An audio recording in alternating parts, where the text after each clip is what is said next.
आज के क्लास में हम लोगों को डिस्कस करना है अपना दो और नया टॉपिक का नाम है पहला आपका magnetic field due to a current through a circular loop. पहला हम लोग ये डिस्कस करेंगे। दूसरा हम लोग डिस्कस करेंगे magnetic field due to a current in a solenoid. ठीक है, यही हम लोग डिस्कस करेंगे। पिछले वाले क्लास में भी आपको याद होगा तो हमने दो टॉपिक खत्म किया था और आज के क्लास में भी हम लोग अपना दो टॉपिक छोटा छोटा सा है दोनों को कंप्लीट करेंगे। तो पहला टॉपिक आपका हो गया magnetic field due to a current through a circular loop और दूसरा आपका magnetic field due to a current in a solenoid. इसके बारे में हम लोग डिस्कस करेंगे, लेकिन इसको डिस्कस करने से पहले थोड़ा सा हमने आपको कल का क्लास कुछ याद दिलाते हैं, तभी आप इस वाले पॉइंट को खास करके समझ पाएंगे। याद कीजिए, कल आपने देखा था कि यदि हमारे पास कोई एक स्ट्रेट कंडक्टर होता है और यदि उससे करंट पास होता है तो उसके चारों तरफ जो मैग्नेटिक फील्ड बनता है वो किस रूप में बनता है? हमने कहा सर्कल, लेकिन कैसे सर्कल? Concentric circle. जैसे मान लीजिए, सपोज कीजिए कि यदि हमारा ये एक वायर है, स्ट्रेट है, और मान लीजिए कि इधर से इधर हमारा करंट जा रहा है। ओके, तो ये जो करंट हमारा इधर से इधर जा रहा है तो इसके चारों तरफ मैग्नेटिक फील्ड है, लेकिन वो फील्ड किस शेप का है? कॉन्सेंट्रिक सर्कल का, यानी कि गोल गोल है। ये आपको मानना पड़ेगा। इस वायर के चारों तरफ गोल गोल हमारा कॉन्सेंट्रिक सर्कल बन रहा है, ऐसा आपको मानना पड़ेगा। ये यदि आपको पता है तो ये सर्कुलर लूप वाला आप आराम से आपको समझ में आ जाएगा। अब आप क्या करो, आपका ये एक स्ट्रेट कंडक्टर था, वायर था, इसी को अब आप क्या कर दो, सर्कल का फॉर्म दे दो इस तरीके से, और यहाँ पे नीचे में क्या जोड़ दो आप? यहाँ पे एक बैटरी जोड़ दो, सिंपल सा। तो मान लीजिए कि हमारा यहाँ पे क्या है, हमने ये जो मेरा हाथ है यहाँ पे बैटरी लगा हुआ है और हमारा वही वायर था जो वायर हमने पहले इस्तेमाल किया था, यानी कि स्ट्रेट वाला। स्ट्रेट वाला जब हमारे पास वायर था तो जो मैग्नेटिक फील्ड बन रहा था वो कॉन्सेंट्रिक सर्कल बन रहा था, गोल गोल बन रहा था हमारा। अब फिजिक्स कहता है ना कि जब आप उसी स्ट्रेट वायर को सर्कुलर लूप में कन्वर्ट कर देते हैं तो इसका मैग्नेटिक फील्ड पहले जैसा बनता था वैसा ही अभी भी बनेगा, यानी कि किस रूप में? कॉन्सेंट्रिक सर्कल के रूप में। अब ये बनता कैसे, इसके बारे में ही हम लोगों को आज डिस्कस करना है। चलिए आप यहाँ पे आ जाओ जरा। इसमें कुछ पॉइंट है, पहले आप इसको समझो, फिर आपको ज्यादा चीजें आगे बढ़ पाएंगे हम लोग और समझ में आ पाएगा। इसमें कहा जा रहा है, अच्छा सर्कुलर लूप कैसे बनेगा ये आपको पता चल गया ना। सिंपल सा एक स्ट्रेट वायर लो, उसको इस तरीके के फॉर्म में कर दो, सर्कल बना दो बस। ठीक है, आगे इसमें कहा गया है at every point of a current carrying circular loop. बड़ा लंबा सा ये वर्ड लिख दिया, करेंट कैरिंग सर्कुलर लूप। कुछ नहीं है इसका मतलब। इसका मतलब सिंपल सा ये है कि आपके पास एक सर्कुलर लूप है, इसी को हम लोग कहते हैं सर्कुलर लूप, जो सर्कल के जैसा है, और इससे आप क्या करो, बेसिकली करंट को पास करो। तो ये हमारा क्या बन गया? Current carrying circular loop, simple सा। यानी कि ऐसा सर्कुलर लूप जिससे क्या पास हो रहा हो? करंट पास हो रहा हो। तो वही यहाँ पे कहा गया कि at every point of a current carrying circular loop the concentric circles representing the magnetic field around it would become larger and larger as we move away from the wire। चलो इसी को आप समझो कि यही हमारा यहाँ पे बना हुआ है। ठीक है, ये जो आप देख रहे हो ये छोटा सा डायग्राम, ये आपका सर्कल है।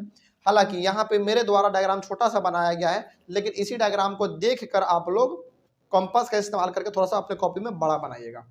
ठीक है, तो ये देखने में बहुत सुंदर लगेगा और जब आप इस पॉइंट को पढ़ेंगे तो ये वाला आपके सामने डायग्राम होना चाहिए, आराम से आप समझ जाएंगे। तो ये जो आपका सर्कुलर लूप था, आप इमेजिन करो कि यही आपका यहाँ पे रखा हुआ है।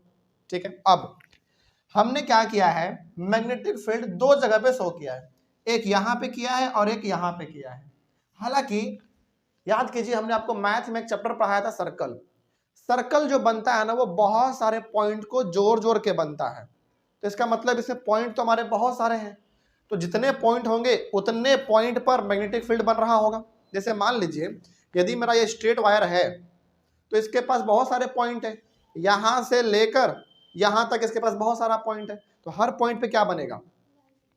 मैग्नेटिक फील्ड बनेगा, यानी कि कॉन्सेंट्रिक सर्कल बनेगा। उसी प्रकार से जब हम लोग इसको सर्कल के रूप में कर देंगे तो अभी भी हर पॉइंट पे बनेगा कॉन्सेंट्रिक सर्कल जैसा मैग्नेटिक फील्ड बनेगा। वही बात यहाँ पे कहा गया है, लेकिन समझाने के लिए हमने मात्र दो पॉइंट लिया है, एक पॉइंट यहाँ पे और एक पॉइंट यहाँ पे।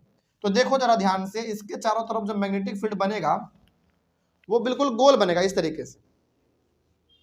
इस तरीके से आपको देखने में थोड़ा सा लग रहा होगा इस प्रकार का, लेकिन कैसा बनेगा? बिल्कुल गोलाई से। देखो ऐसे जाएगा, ऐसे, फिर उधर से ऐसे, इस तरीके से होता रहेगा। ठीक है, तो यहाँ पे जो हमारा कॉन्सेंट्रिक सर्किल बन रहा है, यानी कि एक के बाद एक सर्किल जो बन रहा है, उसी के बारे में बेसिकली यहाँ पे बात हुआ है।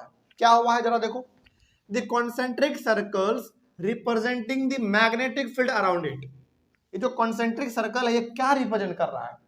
सर्कुलर लूप का मैग्नेटिक फील्ड रिप्रेजेंट कर रहा है, पहला बात। दूसरा बात कहा गया है would become larger and larger as we move away from the wire। बिल्कुल सही बात है, जैसे जैसे हम लोग इस वायर से दूर जाते जाएंगे ये कॉन्सेंट्रिक सर्कल छोटा होता रहेगा या उसका दायरा फैलता रहेगा, बड़ा होता रहेगा। क्योंकि देखो पहले हमारा छोटा सा सर्कल है, फिर बड़ा है, फिर बड़ा है, एक और बना देंगे तो और बड़ा बन जाएगा, और बड़ा बनेगा। तो कहने का मतलब सर्कुलर लूप में ये जो कॉन्सेंट्रिक सर्कल है वो रिप्रेजेंट करता है मैग्नेटिक फील्ड को, ये पहला पॉइंट हो गया। दूसरा पॉइंट, जैसे जैसे आप इस सर्कुलर लूप से दूर भागेंगे कॉन्सेंट्रिक सर्कल क्या होता रहेगा? धीरे धीरे बड़ा होता रहेगा। कोई दिक्कत नहीं इसमें। चलिए, तो पहला पॉइंट आपका क्लियर हो गया, आगे बढ़ते हैं। अब इसमें कहा गया है by the time we reach at the centre of the circular loop the arcs of these big circles would appear as straight lines. अब यहाँ पे ना थोड़ा सा आपको एज्यूम करना है। अब ये एज्यूम करो कि आपके पास बहुत बड़ा कॉन्सेंट्रिक सर्कल है, हालांकि आप इसको भी देख के एज्यूम कर सकते हैं। आप एज्यूम करो ऐसा, अपने माइंड में डायग्राम बनाओ कि यही हमारा कॉन्सेंट्रिक सर्कल है, और आप लगातार क्या कर रहे हैं, पहले छोटा सर्कल बनाया, फिर उससे बड़ा, फिर उससे बड़ा, फिर उससे भी बड़ा, फिर उससे भी बड़ा, फिर और उससे बड़ा। एक समय आपके माइंड में ऐसा जरूर आएगा जब वो सर्कल बिल्कुल एक स्ट्रेट लाइन बन चुका होगा इस सर्कुलर लूप के लिए। बिल्कुल सही बात है, यानी कि आप खुद इमेजिन करो, इतना इमेजिन करने का चीज है। इमेजिन करो कि आपके माइंड के सामने एक बड़ा सा सर्कुलर लूप है और वहां पे ना इस पॉइंट पे आप एक सर्कुलर लूप बना रहे हैं, मतलब सर्कुलर लूप नहीं, कॉन्सेंट्रिक सर्कल बना रहे हैं। पहले छोटा बनाया, फिर उससे बड़ा, फिर उससे भी बड़ा बनाया आपने। एक समय ऐसा जरूर आएगा जब इस सर्कुलर लूप पे आपका कॉन्सेंट्रिक सर्कल बिल्कुल सेंटर से जो पास होगा बिल्कुल कैसे दिखेगा, स्ट्रेट लाइन दिखने लगता है एक समय पे आने के बाद। तो यहाँ पे जो मैंने ब्लैक से शो किया है वो आपका एक तरीके से स्ट्रेट लाइन ही शो कर रहा है। लेकिन ये कब होता है, जब बहुत सारे आप कॉन्सेंट्रिक सर्कल बना लेते हैं। तो एक समय ऐसा जरूर आता है जब ये आपका यहाँ पे सेंटर में ना दिखेगा कि कॉन्सेंट्रिक सर्कल कैसा बन गया है, स्ट्रेट लाइन बन गया है। कोई दिक्कत इसमें? चलिए आगे बढ़ते हैं। वही इसमें कहा गया था, अगला है on applying right hand thumb rule to find the direction of magnetic field. यदि हम इस सर्कुलर लूप में मैग्नेटिक फील्ड का डायरेक्शन पता करने के लिए राइट हैंड थंब रूल लगाते हैं तो हमको क्या पता चलेगा? We find that every section of the circular wire contributes to the magnetic field lines in the same direction within the circular loop। ये आपके लिए पॉइंट बहुत इंपॉर्टेंट है, नोट करने वाला। Same direction with in the circular loop. चलिए, अब ये ना बहुत इंपॉर्टेंट पॉइंट है, तो ये हम आपको थोड़ा सा गहराई से बताना चाहेंगे क्योंकि बहुत इंपॉर्टेंट है। लेकिन क्या इन दोनों पॉइंट में कोई दिक्कत है? कोई दिक्कत नहीं ना। देखो, ज्यादा इसमें कंफ्यूज मत हो, सिंपल सा ये कह रहा है कि जब आप एक स्ट्रेट वायर को इस तरीके से बना देते हैं तो यही आपका हो जाता है सर्कुलर लूप। और इसका सबसे बड़ा खूबी ये है कि जैसे आपका कॉन्सेंट्रिक सर्कल स्ट्रेट वायर में बनता था इसका चारों तरफ, उसी प्रकार का इसमें भी बनेगा। लेकिन कैसे बनता है वो हम लोग अभी देखेंगे। तो इसमें पहला क्या देखा आपने कि जब आप स्ट्रेट वायर को ऐसे कर दो तो आपका सर्कुलर लूप बन गया, पहला चीज। दूसरा चीज इसमें आपने ये देखा था कि सर्कुलर लूप क्या रिप्रेजेंट करता है, सॉरी कॉन्सेंट्रिक सर्कल क्या रिप्रेजेंट करेगा आपका? मैग्नेटिक फील्ड रिप्रेजेंट करता है। और क्या था भाई इसमें? हाँ, इसमें एक और पॉइंट था कि जैसे जैसे आप कॉन्सेंट्रिक सर्कल को बनाते जाएंगे, यानी कि उससे दूर जाते जाएंगे, आपका कॉन्सेंट्रिक सर्कल भी बड़ा होता जाएगा। उसके बाद क्या था इस वाले पॉइंट में? इस वाले पॉइंट में यह था कि जब आप बहुत सारे कॉन्सेंट्रिक सर्कल बना देंगे, पहले छोटा, फिर उससे बड़ा, फिर उससे बड़ा, फिर उससे भी बड़ा, तो एक समय ऐसा बिल्कुल उस एक समय ऐसा जरूर आएगा जब आपका ये कॉन्सेंट्रिक सर्कल ऐसा लगेगा कि सेंटर से बिल्कुल पास कर रहा है एक स्ट्रेट लाइन के रूप में। बस यही चीज आपको समझना था। लेकिन अब यहाँ पे आप ये समझो कि क्या इस सर्कुलर लूप में राइट हैंड थंब रूल लगाया जा सकता है कि नहीं लगाया जा सकता? लगाया जा सकता है। चलो, इस डायग्राम को अभी आप छोड़ो, हम आपको प्रैक्टिकली दिखाते हैं, ठीक है।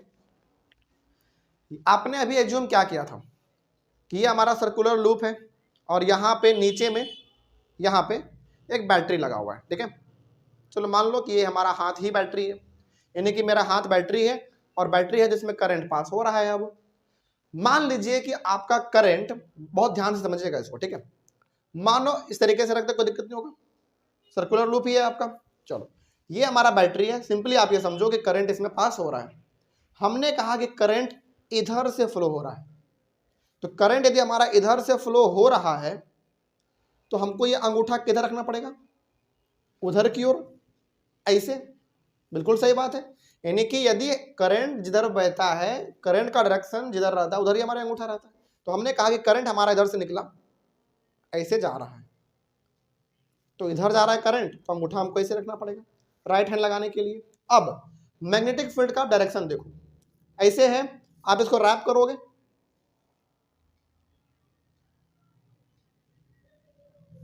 क्या दिख रहा है आपको इसमें? कि जब हम लोग इस सर्कुलर लूप के अंदर आ रहे हैं, अंदर मतलब इस वाले एरिया में जब हम लोग आ रहे हैं, तो मैग्नेटिक फील्ड का डायरेक्शन किधर की ओर है?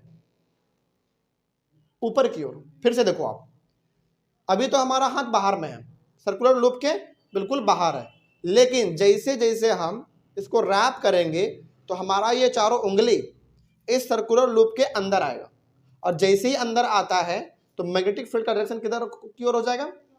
ऊपर की ओर। बिल्कुल सही बात। यानी कि कुछ ऐसा, फिर ऐसे घूमेगा, फिर ऐसे, फिर ऐसे, फिर ऐसे, फिर ऐसे, इस तरीके से घूमता रहेगा। तो अभी आपने देखा कि जब हम लोग सर्कुलर लूप के अंदर एंटर कर जाते हैं तो मैग्नेटिक फील्ड का डायरेक्शन अपवर्ड होता है, ऊपर की ओर होता है। लेकिन क्या हर वक्त जब हम लोग राइट हैंड थंब रूल लगाएंगे तो क्या हर वक्त सर्कुलर लूप के अंदर हमारा मैग्नेटिक फील्ड का डायरेक्शन ऊपर की ओर ही होगा?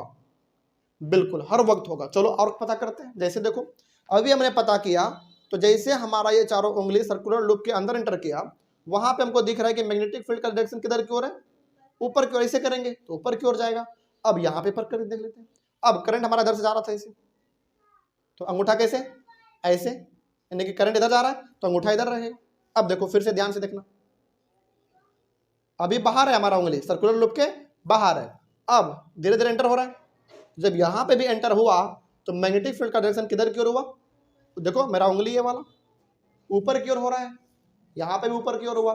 मतलब जब जब हम लोग सर्कुलर लूप के अंदर आ रहे हैं, यानी कि inside the circular loop, magnetic field का डायरेक्शन किधर की ओर होता है? ऊपर की ओर होता है। चलो अब यहां पे भी करके देख लेते हैं एक बार। बिल्कुल सही, करंट इधर से जा रहा था इसे, तो अंगूठा हमको किधर रखना पड़ेगा? मेरे तरफ, कुछ ऐसा। बिल्कुल। चलो हम इसको ऐसे कर देते हैं आपको दिखाने के लिए केवल, हालांकि मेरे पास ऐसे रहेगा, लेकिन हम समझाने के लिए ऐसे कर देते हैं। अब देखो ध्यान से, जैसे ही मेरा उंगली सर्कुलर लूप के अंदर आया, वैसे ही मैग्नेटिक फील्ड का डायरेक्शन किधर की ओर? ऊपर की ओर। तो यहां पे ना हम आपको एक चीज बताना क्या चाह रहे थे, हर बार ये बताना चाह रहे थे कि जब भी हमारा सर्कुलर लूप का बात होता है तो मैग्नेटिक फील्ड का डायरेक्शन हमेशा सर्कुलर लूप के अंदर किधर की ओर होगा? ऊपर की ओर होगा। यानी कि जब हमारा ये उंगली बाहर है, अब धीरे धीरे ये अंदर की ओर आ रहा है, तो मैग्नेटिक फील्ड का डायरेक्शन ऊपर की ओर होता है। तो इसमें आपको पॉइंट जो नोट करने वाला है वो ये है कि जब हम लोग सर्कुलर लूप के अंदर का बात करते हैं तो मैग्नेटिक फील्ड का डायरेक्शन किधर की ओर होता है? अपवर्ड की ओर होता है। कोई डाउट? बात समझ में आ रही है? लेकिन जब बाहर का बात करते हैं, जैसे अंदर आ गए तो मैग्नेटिक फील्ड ऊपर की ओर है, लेकिन अब ऐसे करके हम लोग बाहर भी तो जाएंगे ना। तो जब बाहर जाएंगे तो बताओ बाहर में मैग्नेटिक फील्ड का डायरेक्शन किधर हो गया? फिर डाउनवर्ड।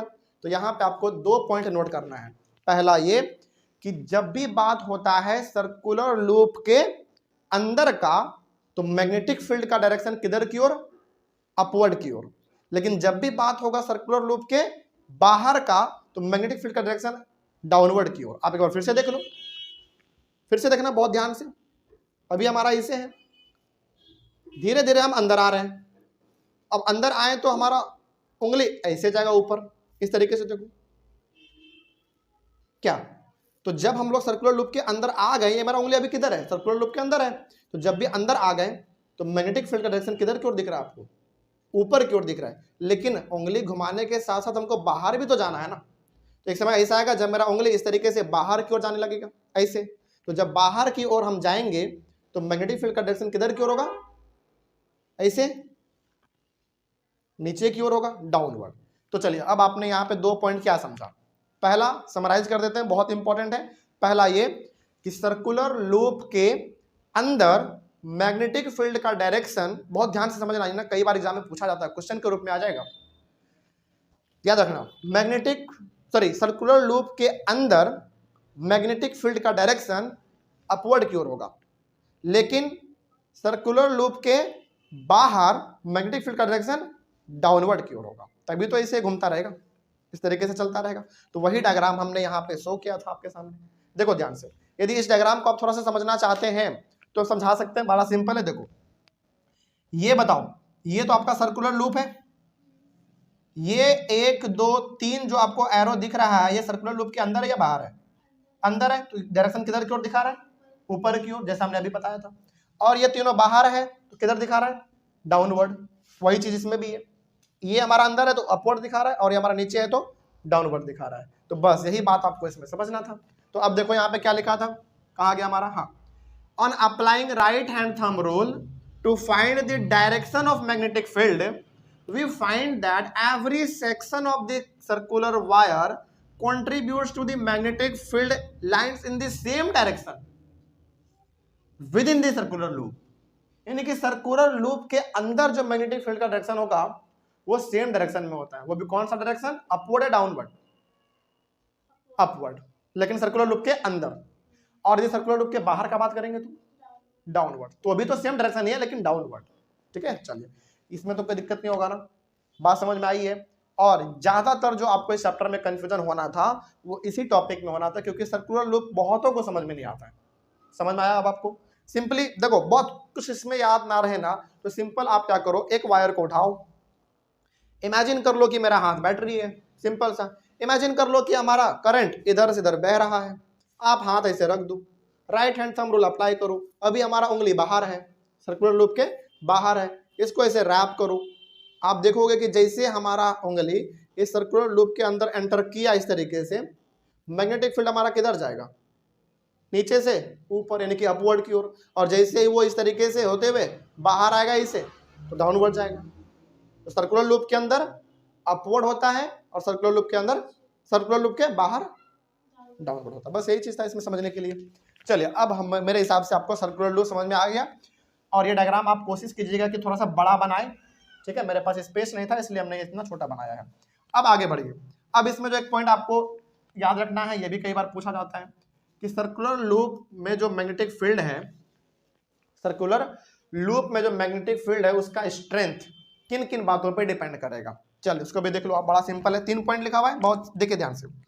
पहला है the strength of magnetic field is directly proportional to the amount of current flowing through the circular loop. ये वाला पॉइंट हमने कल भी बताया था आपको, वहां पे स्ट्रेट वायर हमने इस्तेमाल किया था, यानी कि स्ट्रेट कंडक्टर, यहाँ पे सर्कुलर लूप। तो जितना ज्यादा आप इस सर्कुलर लूप को करंट दोगे उतना ज्यादा आपको मैग्नेटिक फील्ड का स्ट्रेंथ दिखेगा। करंट इसमें कम होगा तो मैग्नेटिक फील्ड का ताकत भी क्या रहेगा? कम रहेगा। करंट ज्यादा दोगे तो मैग्नेटिक फील्ड का ताकत भी ज्यादा होगा, बढ़ेगा स्ट्रेंथ। अच्छा, स्ट्रेंथ मतलब समझ रहे हैं ना आप? सिंपल सा क्या है कि यदि हम इसको करंट दे रहे हैं तो ये हमारा मैग्नेट की तरह बिहेव कर रहा है, और यदि कम करंट रहेगा तो कम बिहेव करेगा मैग्नेट की तरह। मतलब मान लीजिए यदि यहाँ पे कोई ऑब्जेक्ट रखा हुआ है मेटल वाला, अपनी ओर खींच नहीं पाएगा। लेकिन मान लीजिए करंट आप इसमें ज्यादा दे रहे हैं तो इसका मैग्नेटिक फील्ड का जो दायरा है वो थोड़ा सा क्या हो जाएगा? बढ़ जाएगा, जिसके वजह से यदि कोई ऑब्जेक्ट यहाँ पे भी रखा रहेगा ना, ये आराम से इसको खींच लेगा अपनी ओर। तो पहला किन बातों पर डिपेंड करेगा? Amount of current. ज्यादा करंट देंगे सर्कुलर लूप को तो मैग्नेटिक फील्ड का स्ट्रेंथ ज्यादा होगा, करंट कम देंगे तो मैग्नेटिक फील्ड का स्ट्रेंथ भी कम हो जाएगा। पहला हमारा ये होता है।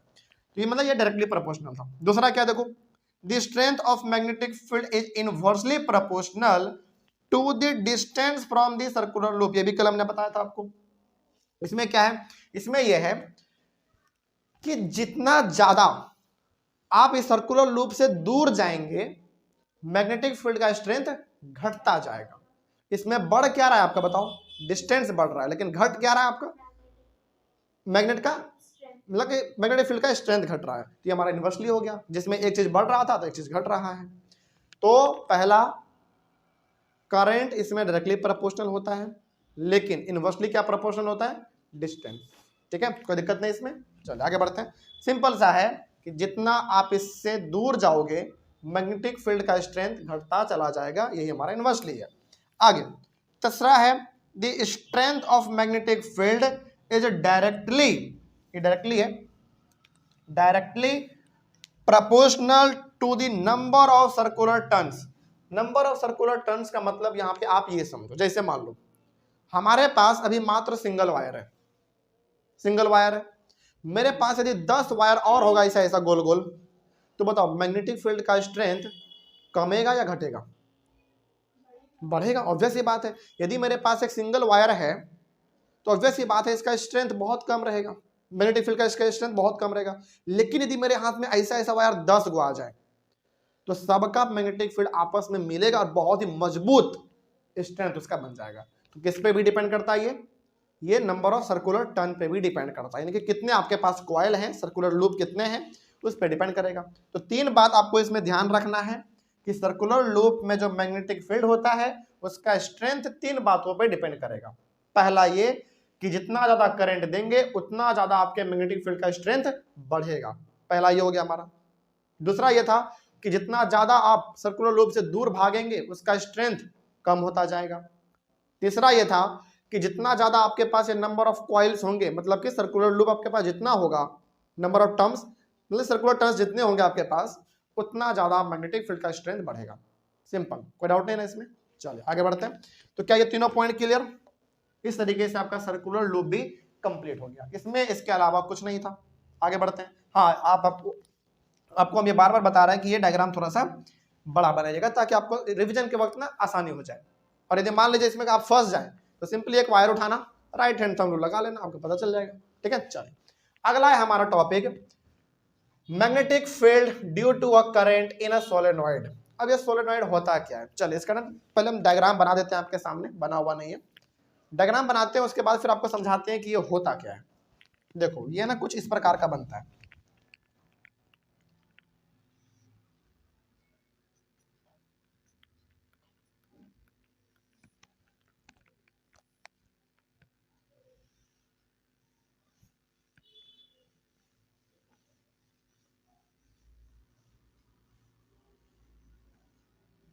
ये कुछ इस प्रकार का होता है।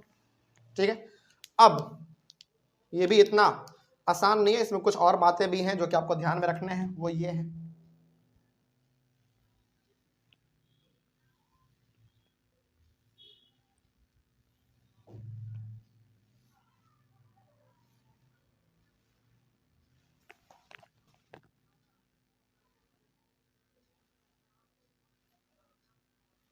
इस तरीके से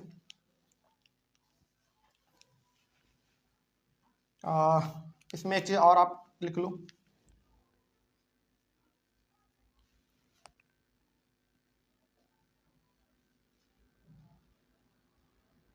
ओके, चलो अब इसमें हाँ एक बात इसमें आप ध्यान में रखिएगा कि सोलेनॉइड में करंट पॉजिटिव से तो निकलेगा, लेकिन ये सबसे पहले जाता किसके पास है, पहले अच्छा पहले हम लोग क्या पढ़ते थे याद करो तो, पॉजिटिव टर्मिनल से करंट निकलता था नॉर्थ पे जाता था या साउथ पे, नॉर्थ पे। लेकिन सोलेनॉइड में थोड़ा सा बस अलग ये है कि इसमें हमारा करंट किसके पास जाएगा, पहले साउथ के पास जाता है। इस बात को आप याद रखिएगा, बहुत इंपॉर्टेंट है, और ये छोटा सा मिस्टेक बच्चे को नंबर कटवा लेता है।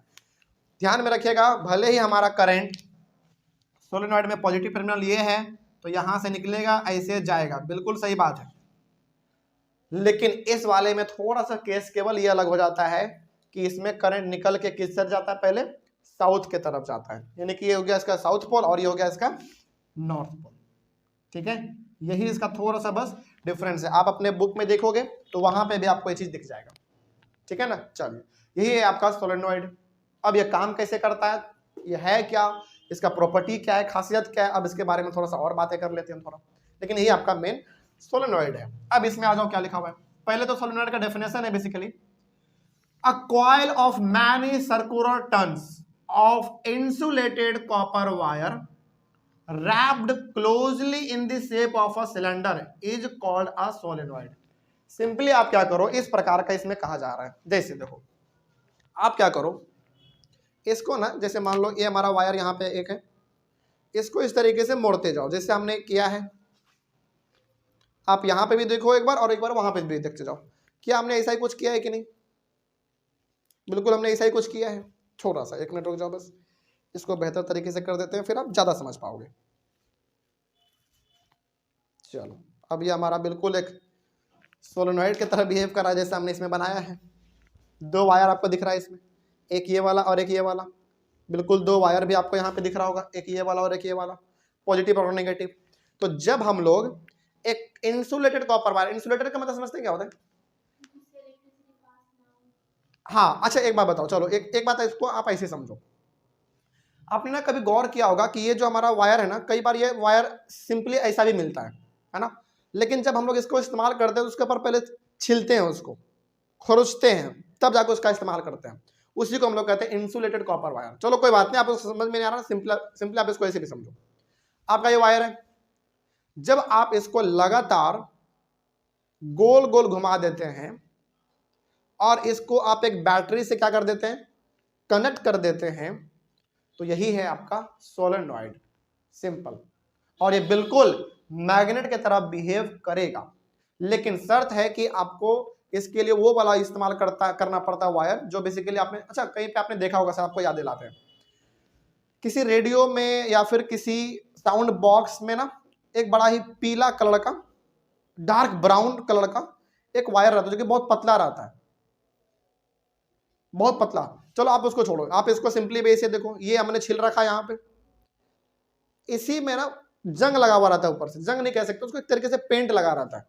जब हम लोग उसको छुड़ाते हैं फिर उसका इस्तेमाल करते हैं, तो छुड़ाओ मत, छुड़ाने से पहले जो रहता है ना उसी को हम लोग कहते हैं इंसुलेटेड कॉपर वायर। आप इसको भी मान सकते हैं, यह भी आपका इंसुलेटेड कॉपर वायर ही है, कोई दिक्कत नहीं इसमें। चलो, तो यही हमारा कहलाता है सोलेनॉइड। तो सोलेनॉइड में आप क्या करो, सिंपली कॉपर का वायर लो, उसको इस तरीके से बहुत बार घुमा दो और यहाँ पे एक बैटरी को आप जोड़ दो, वही आपका कहलाएगा सोलेनॉइड। ठीक है, आगे तो डेफिनेशन आपके सामने था, अब आगे बढ़ते हैं। क्या है? A solenoid looks similar like a bar magnet. ये जो सोलेनॉइड है ना, ये बिल्कुल एक बार मैग्नेट के तरह दिखता है।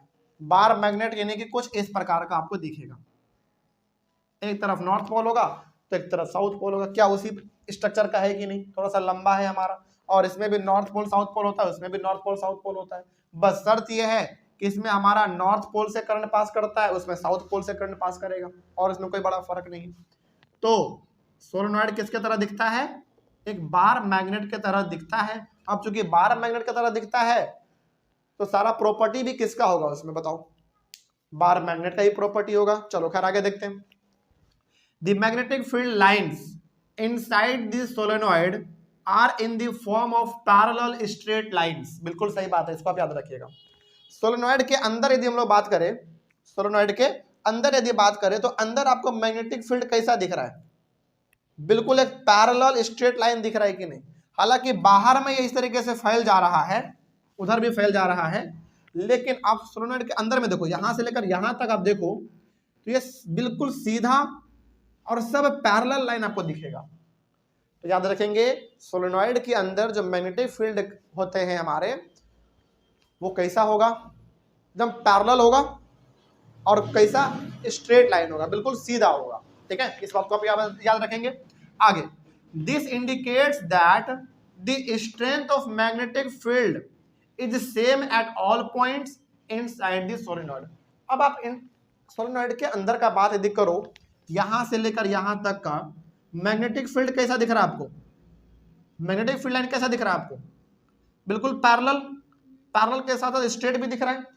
तो जरा सोचो, यहां से यहां तक लाइन आपका पैरेलल भी है, स्ट्रेट भी है, तो यहां से यहां तक मैग्नेटिक फील्ड का स्ट्रेंथ भी क्या होगा? डिफरेंट होगा या सेम होगा?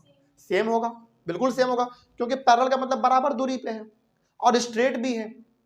तो यहां से लेकर यहां तक यानी कि सोलेनॉइड के अंदर जो मैग्नेटिक फील्ड का लाइन होता है उसका स्ट्रेंथ सेम होता है, क्योंकि बिल्कुल आपको दिख रहा है इसमें, ना ही इसमें वायर दूर जा रहा है ना ही नजदीक आ रहा है, बिल्कुल फिक्स तरीके से आगे बढ़ रहा है। तो यहाँ पे मैग्नेटिक फील्ड का स्ट्रेंथ सेम रहता है हर जगह पर। ठीक है, आगे तो वही लिखा हुआ था कि same at all the points inside the solenoid, लेकिन केवल सोलेनॉइड के अंदर में, बाहर में नहीं, अंदर में केवल। इन अदर वर्ड में हम लोग इसको ये भी कह सकते हैं दूसरे शब्दों में, in other words the magnetic field inside a solenoid is a uniform magnetic field. इसको हम लोग यूनिफॉर्म मैग्नेटिक फील्ड भी कह सकते हैं। यूनिफॉर्म का मतलब क्या हो गया?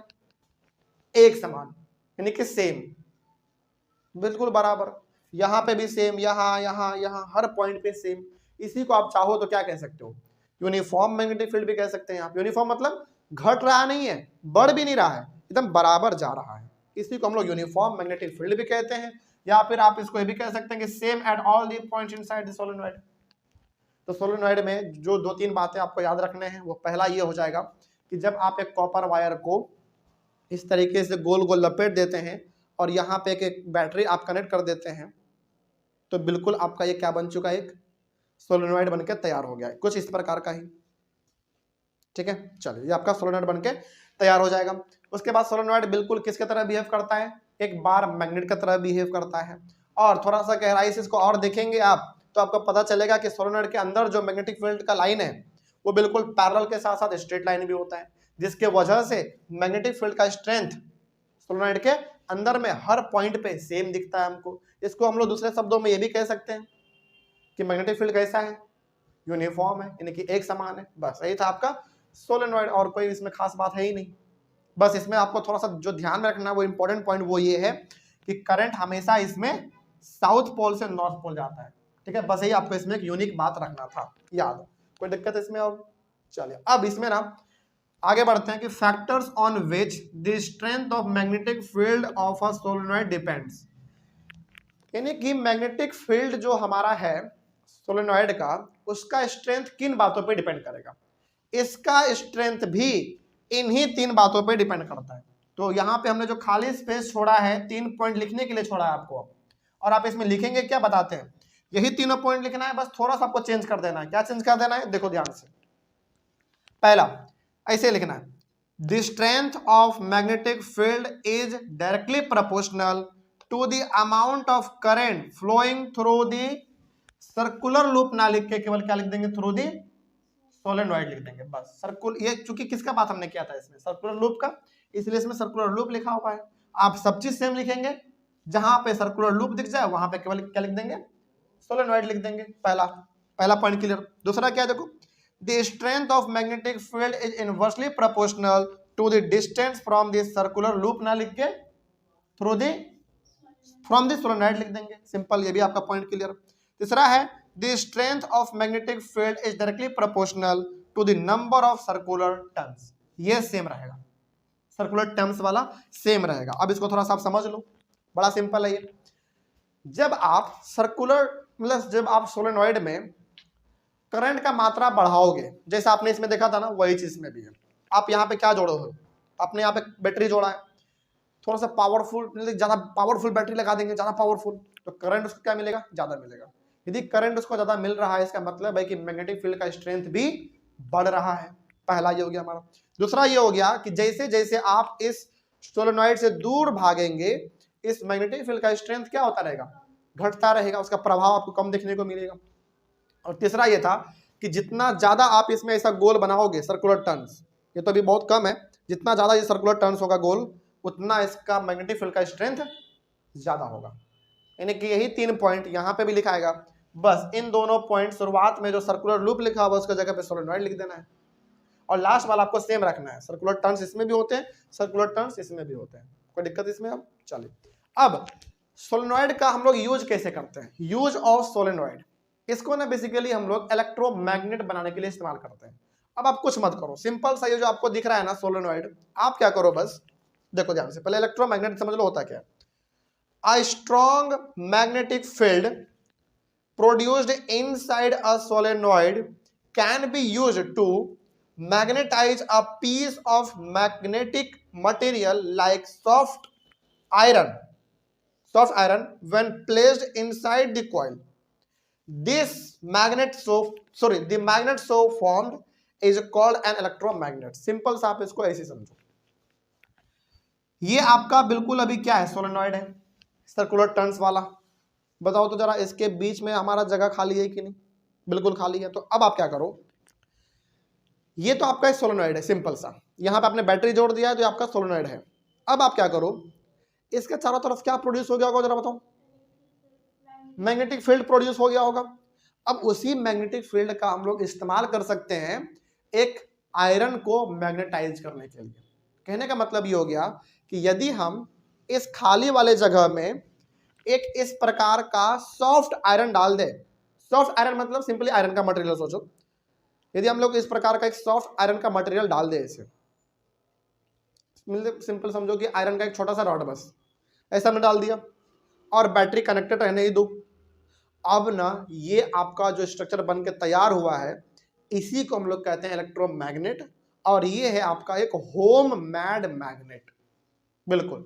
अब जब आप इससे कोई भी स्टील का चीज चिपकाओगे ना आराम से चिपक जाएगा, बिल्कुल चिपक जाता है। ठीक है, तो सिंपली आपने क्या समझा, आपने बेसिकली ये समझा कि सोलेनॉइड का जो मैग्नेटिक फील्ड है उसका हम लोग इस्तेमाल कर लेते हैं सॉफ्ट आयरन को मैग्नेटाइज करने के लिए, यानी कि उसमें मैग्नेट का प्रॉपर्टी डालने के लिए।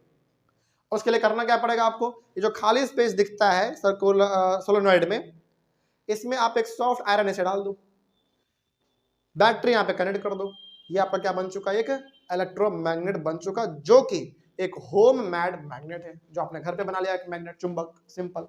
तो सोलेनॉइड का इस्तेमाल क्यों करते हैं हम लोग, इलेक्ट्रोमैग्नेट को बनाने के लिए करते हैं। अब इलेक्ट्रोमैग्नेट का डेफिनेशन पूछे तो यहाँ पे आपके सामने लिखा हुआ है, अब इसको बता दीजिएगा, अब कोई दिक्कत नहीं इसमें होना चाहिए।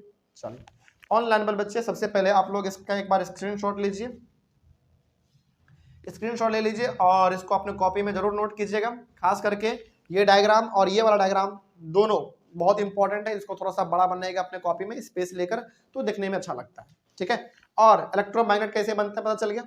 सिंपली यहाँ पे जो आपको खाली स्पेस दिख रहा है इसमें आप एक आयरन का रॉड डाल दो, बिल्कुल वो आयरन का रॉड सॉफ्ट होना चाहिए, सॉफ्ट का मतलब है कि ज्यादा भारी भरकम भी नहीं होना चाहिए, हल्का थोड़ा होना चाहिए, तो उसको आप वहां पे इस्तेमाल करो और उसको बैटरी से जोड़ देना। जो आपका स्ट्रक्चर तैयार हो रहा है वही हमारा इलेक्ट्रोमैग्नेट है, जो कि एक होम मेड मैग्नेट है, आपका बनकर तैयार हो गया। तो इस तरीके से आज हम लोगों ने सर्कुलर लूप और सोलेनॉइड में मैग्नेटिक फील्ड का डायरेक्शन किस तरीके से फाइंड करेंगे, क्या होता है उसका स्ट्रेंथ, किन बातों पे डिपेंड करता है, तो ये हम लोगों ने आज डीपली डिस्कस कर लिया है। ठीक है, कोई दिक्कत नहीं होगा इसमें। चलिए, कहीं पर कोई डाउट रहेगा तो आप लोग एक बार कमेंट कीजिएगा। नेक्स्ट क्लास में हम लोग अपने एक और नए टॉपिक को शुरू करेंगे, तब तक के लिए thank you very much and have a nice day.